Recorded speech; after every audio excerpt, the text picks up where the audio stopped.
ঈদে মিলাদুন নবী এটা ইসলামের একটা বড় বিদআত।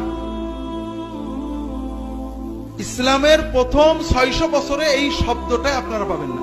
আজকে আমি জামে মসজিদে যেহেতু আলোচনা করেছি, এখানে বিস্তারিত বলবো না।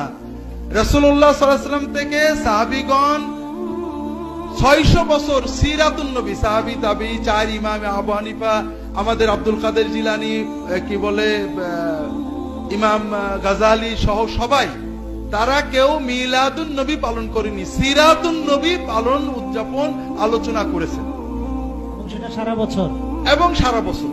এই জন্য রবিউল আউয়াল মাসে ঈদে মিলাদুন নবী পালন করাটা ইসলামে প্রবেশ করেছে রাসূলুল্লাহ সাল্লাল্লাহু আলাইহি ওয়াসাল্লামের ওফাতের 600 বছর পরে। তবে রাসূলুল্লাহ সাল্লাল্লাহু আলাইহি ওয়াসাল্লামের মিলাদ পালনের সুন্নত পদ্ধতি হলো মিলাদ দিন না বার, সোমবার প্রতি সপ্তাহে। বছর ঘুরে আসলে আপনি একদিন নবীর আশিক হবেন, এটার দ্বারা ইসলামের কিছু হয় না। এটা ইহুদি খ্রিস্টানদের সিস্টেম, আমরা নিছি।